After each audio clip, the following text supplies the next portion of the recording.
सभी को मेरा नमस्कार। आज मैं साईं बाबा उपन्यास की पठन श्रृंखला के अंतर्गत आप सभी का हार्दिक स्वागत करती हूँ। आज मैं उपन्यास के 11वें भाग का 12वां और 13वां दृश्य आपके सामने प्रस्तुत करने वाली हूँ। विनायक राव ठाकुर मामलेदार थे। जनगणना के काम के कारण सरकारी आदेश के अनुसार उनको घूमना पड़ता था। ऐसे ही किसी काम से वे बेलगाम आए। बेलगाम के वडगांव इलाके में उन्हें जनगणना के काम के कारण जाना पड़ा था। ठाकुर जी सरकारी अधिकारी थे, पर उन्हें भी अध्यात्म में रुचि थी। वडगांव में कन्नड़ भाषी संत अप्पा महाराज थे। उनके दर्शन करने की खातिर ठाकुर जी वडगांव चले गए। अप्पा के हाथों में निश्चलदास कृत विचार सागर नामक ग्रंथ था और वे पढ़ रहे थे।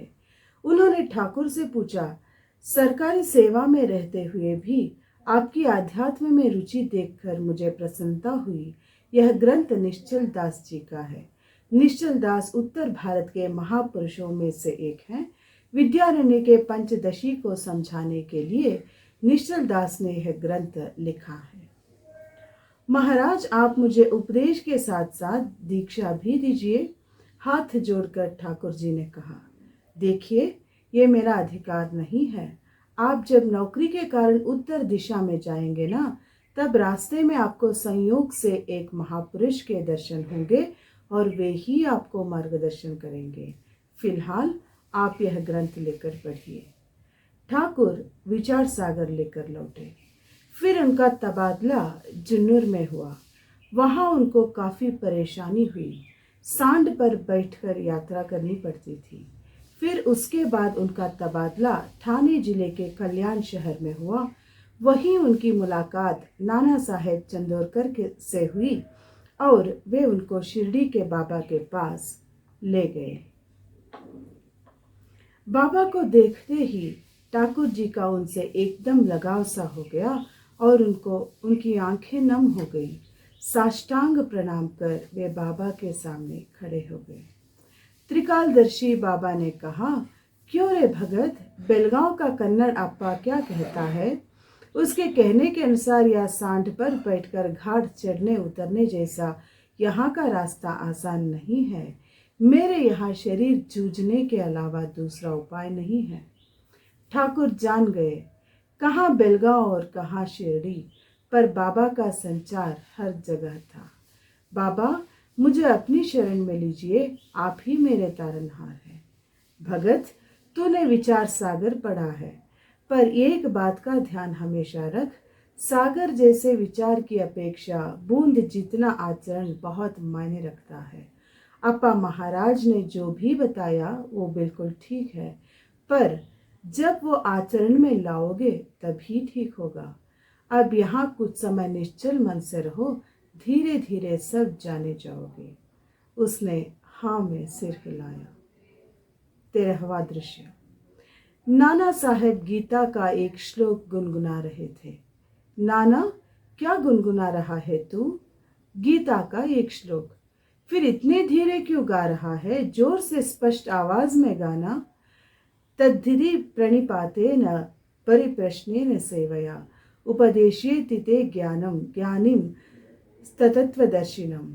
इसका अर्थ बताओ, बाबा ने कहा। बताता हूँ, कहकर अत्यंत विनय से नाना उपर्युक्त श्लोक का अर्थ बताने लगे। गुरु के चरणों में सिर रखकर जो साष्टांग प्रणाम करते हैं, गुरु सेवा में जो अपने प्राणों को भी बेचने के लिए तत्पर होता है, जो गुरु से आदर पूर्वक प्रश्न करता है, उसे ज्ञानी जन ज्ञान का उपदेश करते हैं।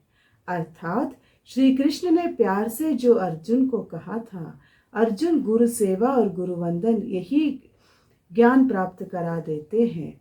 तुम इस ज्ञान मार्ग से जाओगे तो ज्ञानी जन तुम्हें ज्ञान का मार्ग दिखाएंगे।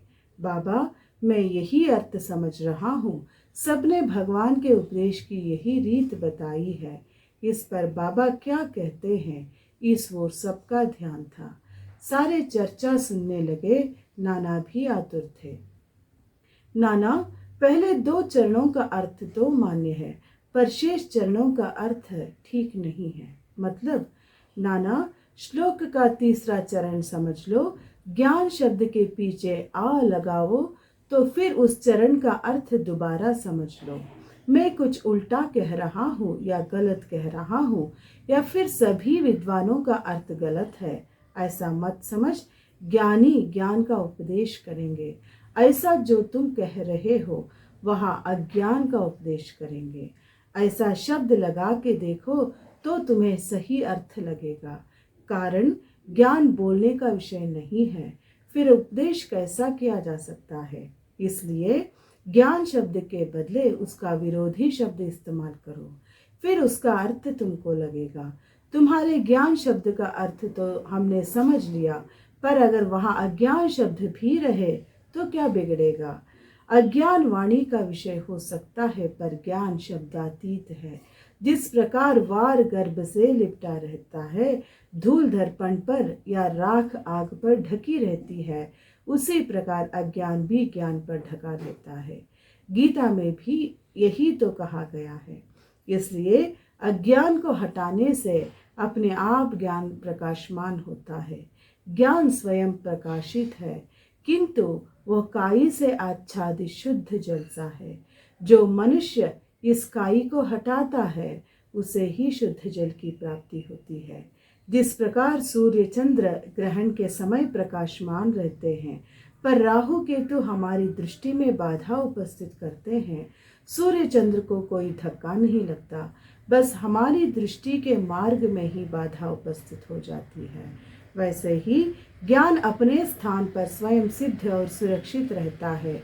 आंखें जो देखती है, उसके देखने की शक्ति यानी ज्ञान, और उस पर जो पर्दा होता है वो अज्ञान, वो पर्दा दूर करना जरूरी है। अज्ञान रूपी पर्दे के हटने से ज्ञान के दर्शन होते हैं।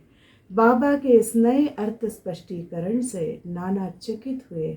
बाबा का संस्कृत तथा व्याकरण पर इतना अधिकार देखकर वे चकित हुए, और फिर इस प्रकार पूरी गीता ही समझ लेने का उन्होंने मानस बना लिया। सबको धन्यवाद।